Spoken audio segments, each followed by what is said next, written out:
یہ موسمیاتی تبدیلی کیا ہوتی ہے؟ خضر نے اسکول سے واپسی پر اپنا بستہ ایک طرف رکھتے ہوئے پوچھا۔ شاید آج جغرافیہ کے پیریڈ میں ان کے ٹیچر نے اس کے بارے میں کوئی بات کی تھی۔ بھئی یہ کون سی مشکل بات ہے؟ موسم میں تبدیلی کو موسمیاتی تبدیلی کہتے ہیں، عمر صاحب نے مسکراتے ہوئے جواب دیا۔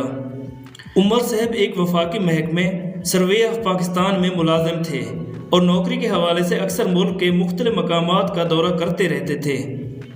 جہاں تک ممکن ہوتا تھا وہ اپنے بیوی بچوں کو بھی ان دوروں پر ساتھ لے جانے کی کوشش کرتے تھے تاکہ وہ لوگ اپنے ملک اور اس میں بسنے والوں کے بارے میں اچھی طرح واقف ہو سکیں۔ ان کی بیوی ڈاکٹر شہناز عمر ایک ماہر غذائیت تھیں۔ خضر بڑا بیٹا تھا اور مقامی سکول میں ہفتم جماعت کا طالب علم تھا۔ گل اس کی چھوٹی بہن تھی اور اسی سکول میں ششم کی طالبہ تھی۔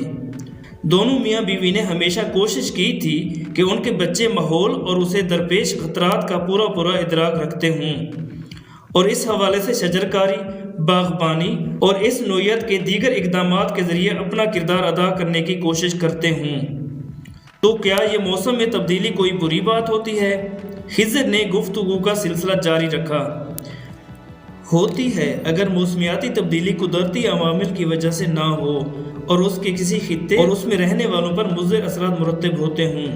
عمر صاحب نے اپنے چہرے پر سنجیدگی طاری کرتے ہوئے کہا۔ قدرتی عوامل سے کیا مراد ہے؟ خضر نے اگلا سوال کیا۔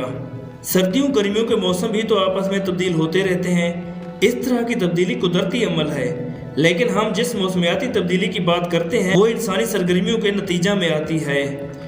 اس کی ایک بڑی مثال یہ ہے کہ دنیا کا درجہ حرارت دھیرے دھیرے بڑھتا چلا جا رہا ہے۔ اسے گلوبل وارمنگ بھی کہتے ہیں، جس سے مراد یہ ہے کہ دنیا بتدریج گرم ہوتی چلی جا رہی ہے۔ عمر صاحب نے وضاحت کی۔ کیسے آتی ہے یہ موسمیاتی تبدیلی؟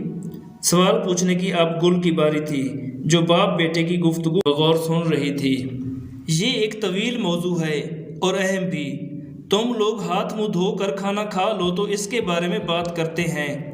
عمر صاحب نے بچوں کو ہدایت دی۔ بچے کھانا کھا کر فارغ ہو چکے تو عمر صاحب نے گفتگو کا سلسلہ دوبارہ شروع کر دیا۔ موسمیاتی تبدیلی کی بہت سی وجوہات ہو سکتی ہیں، لیکن ایک بڑی وجہ جنگلات کی کٹائی ہے۔ جنگلات کٹنے سے کیا فرق پڑتا ہے؟ گل سمجھنا چاہ رہی تھی۔ ایک فرق پڑتا ہو تو بتاؤں۔ سب سے پہلے تو یہ کہ جنگل زمین کے لیے پھیپھڑوں کا کام دیتے ہیں، کاربن ڈائی آکسائڈ جذب کرتے ہیں اور آکسیجن کو خارج۔ اس کے علاوہ بھی ہوا سے مضر گیسیں اور ذرات جذب کر کے اسے صاف بناتے ہیں۔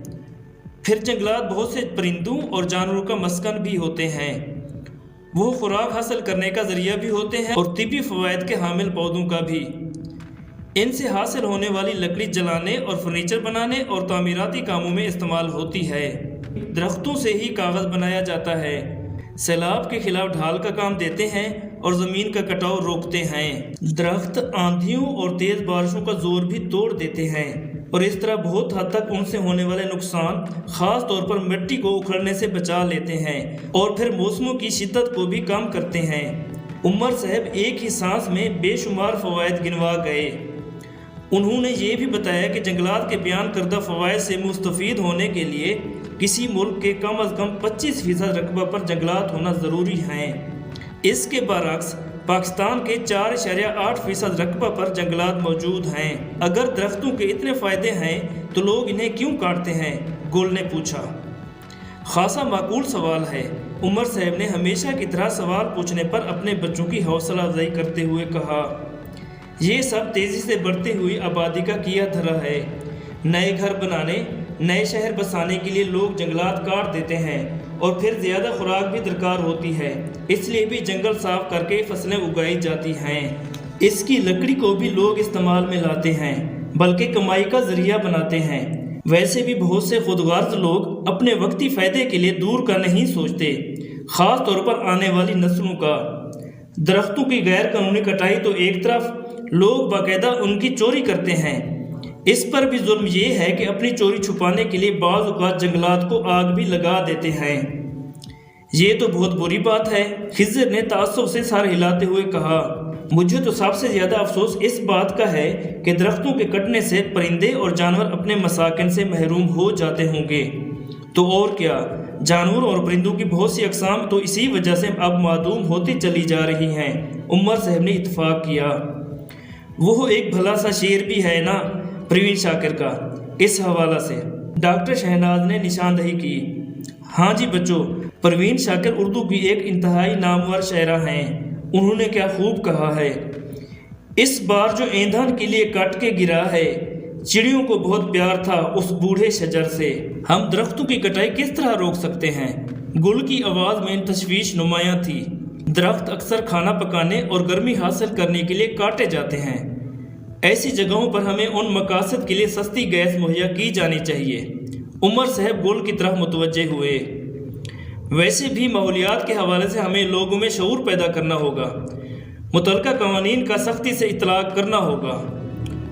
لوگوں میں شعور کیسے پیدا کیا جا سکتا ہے؟ گل نے اگلا سوال کیا۔ ویسے تو شعور پیدا کرنے کے لیے سوشل میڈیا سمیت تمام ذرائع ابلاغ کو استعمال میں لایا جا سکتا ہے، لیکن میری رائے میں اس کا بہترین ذریعہ ہمارے تعلیمی ادارے ہو سکتے ہیں۔ بدقسمتی سے ہمارے تعلیمی اداروں میں ماحولیات جیسے اہم موضوع کو نہ تو خاطر خواہ اہمیت دی جاتی ہے، نہ ہی اس حوالے سے شعور اجاگر کرنے کا کوئی باقاعدہ کوشش کی جاتی ہے۔ میری رائے میں تو موسمیاتی تبدیلی کی اہمیت کے پیش نظر اس کو ہفتوں کی سطح پر ایک الگ مضمون کے طور پر نصاب میں متعارف کروانا چاہیے۔ عمر صاحب نے جواب دیا۔ ہفتوں جماعت ہی کیوں؟ خضر چونکہ خود جماعت ہفتوں کا طالب علم تھا، اس کا سوال پوچھنا فطری تھا۔ ہفتوں جماعت اس لیے کہ عام طور پر اس عمر کے لگ بھگ بچہ نہ تو اتنا چھوٹا ہوتا ہے کہ ماحولیات اور اس سے جڑے معاملات اور ان کی اہمیت کو سمجھ نہ سکے، اور نہ ہی اتنا بڑا کہ اس کی عادات مستحکم ہو چکی ہوں اور بدلی نہ جا سکیں۔ اگر ہم اس عمر میں اپنی نسل کی تربیت کرنا شروع کریں گے تو ہی چند سالوں میں یہ بچے باشعور اور ذمہ دار شہری بن پائیں گے۔ عمر صاحب نے وضاحت کی۔ بچوں کے دماغ میں ابھی بہت سے اور سوال بھی کلبلا رہے تھے، لیکن عمر صاحب کہنے لگے کہ موسمیاتی تبدیلی ایک بحث طلب اور طویل موضوع ہے جس پر باقی بات اب اگلے روز ہوگی۔